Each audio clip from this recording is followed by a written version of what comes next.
এটা হচ্ছে যে এখন পর্যন্ত অ্যামনেস্টি ইন্টারন্যাশনালের মতে ৪৭ জন বিডিআর সদস্যকে নির্যাতনের মাধ্যমে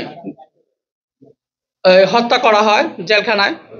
তো সেক্ষেত্রে আমরা কিন্তু এখন পর্যন্ত এই পরিবারগুলা এই হত্যাকাণ্ডের বিষয়ে কোথাও কিছু বলতে পারে নাই।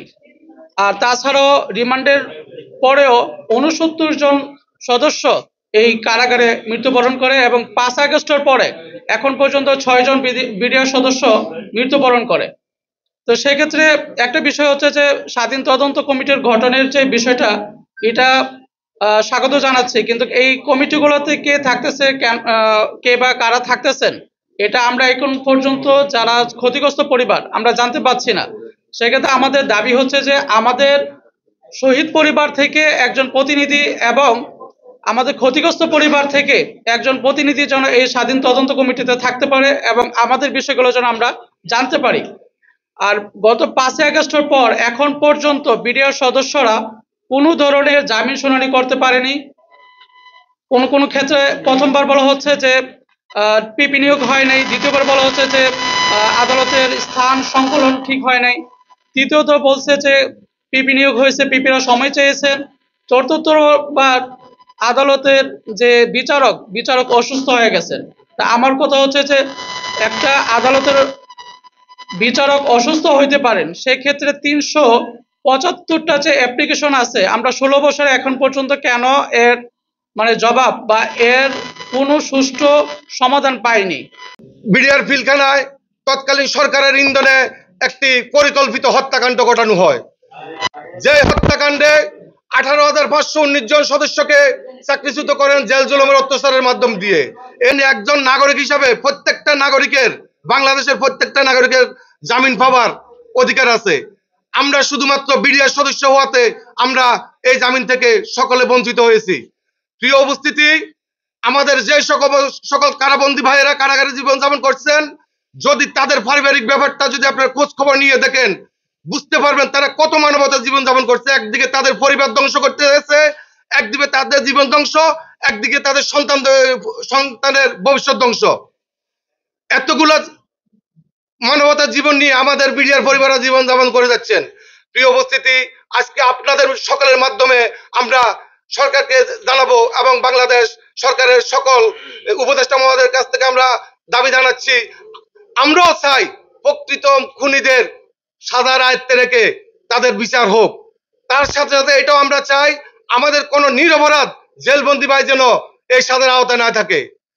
এই ফ্যাসিস্ট হাসিনা সরকার, তাহলে আমার প্রশ্নটা হচ্ছে আপনাদের মাধ্যমে আমি আমার এই বর্তমান যে সরকার তাদের কাছে আমি কোশ্চেনটা করতে চাই, এই যে আইনটা থাকার পরেও কেন আবার ২টা মামলা করা হলো? একটা আধা সামরিক বাহিনীর যার নিজস্ব একটা আইন আছে, এবং এই যে ২টা মামলা করা হলো প্রহসনমূলক মামলা, এই মামলাটা কেন এইভাবে নাটক সাজানো হলো? রিমান্ডের নামে প্রত্যেকটা বিডিআর সদস্যকে কিভাবে নির্যাতন করা হয়েছে আপনারা কল্পনা করতে পারবেন না। এই ধরনের নির্যাতনগুলো সাধারণত অন্য দেশের সামরিক তথ্য উদ্ঘাটনের জন্য করা হয়। একজন লোককে যখন উল্টো ঝুলিয়ে পেটানো হয়, নাক বেঁধে মুখের মধ্যে গরম পানি ঢালা হয়, নখ উপড়িয়ে ফেলা হয়, এটা কোন জায়গায় কোন আইনে আছে এগুলা? আবার বালতির ভিতরে ইলেকট্রিক লাইন দিয়ে সেখানে প্রস্রাব করতে বলা হচ্ছে, এটা কতটা নির্মম অত্যাচার করা যেতে পারে তাদেরকে। আমাদের 8টা দাবি নিয়ে আসছি আমরা আপনাদের সামনে।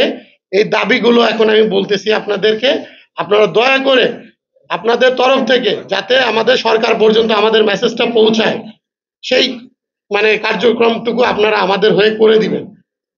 এর ছাড়া আর আমাদের বলার কিছু নাই।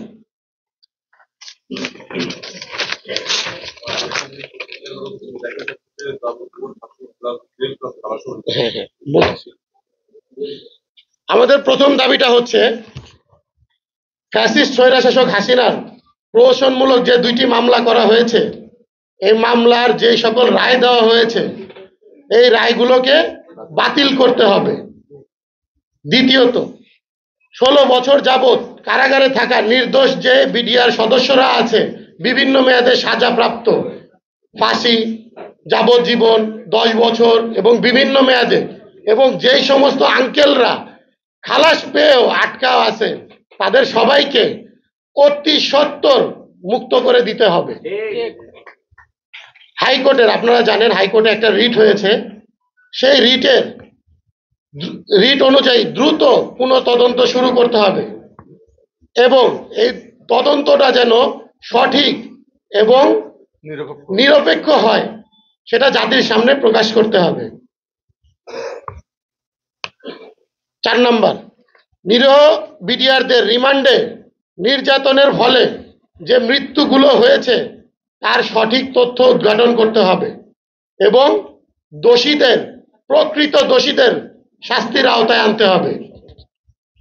5 নম্বর, সকল বিডিআর সদস্যদের, মানে এখানে প্রায় 18,520 জন বিডিআর সদস্য, তাদের পুনরায় চাকরিতে পুনর্বহাল করতে হবে। সকল সেনা শহীদ, বিডিআর শহীদ ও ক্ষতিগ্রস্ত সকল বিডিআর পরিবারকে ক্ষতিপূরণ ও পুনর্বাসন করতে হবে। ক্ষতিপূরণের ভিতরে তাদের যে বেতন, ভাতা, পেনশন যা আছে সব তাদেরকে ফিরিয়ে দিতে হবে। আপনারা জেনে থাকবেন যে যখন তাদেরকে 2009 সালে কারাগারে প্রেরণ করা হয়, তার আগ মুহূর্ত পর্যন্ত তারা হাফ বেতন পেয়েছে, বেসিক বেতনটা পেয়েছে, কিন্তু এটা কোনো আইনেই উল্লেখ নাই। একজন বিডিআর সৈনিককে যখনই আপনি সাজা দিবেন তাকে টোটালি সিভিলিয়ান করে তাকে সাজা দিতে হবে এবং তার আগ মুহূর্ত পর্যন্ত তার সমস্ত বেতন ভাতা তাকে প্রদান করতে হবে, কিন্তু বিডিআর এর ক্ষেত্রে তার কোনোটাই করা হয় নাই। ইউনিফর্ম পরা অবস্থায় হ্যান্ডকাপ লাগাইছে। 7 নম্বর যে আমাদের দাবিটা সেটা হচ্ছে বাংলাদেশ রাইফেলস যে নামটা ছিল বিডিআর এর সেটাকে পুনরায় প্রতিস্থাপন করতে হবে। 8 নম্বর দাবিটা হচ্ছে 25-26 ফেব্রুয়ারি এটাকে সেনা শহীদ দিবস হিসাবে ঘোষণা করতে হবে।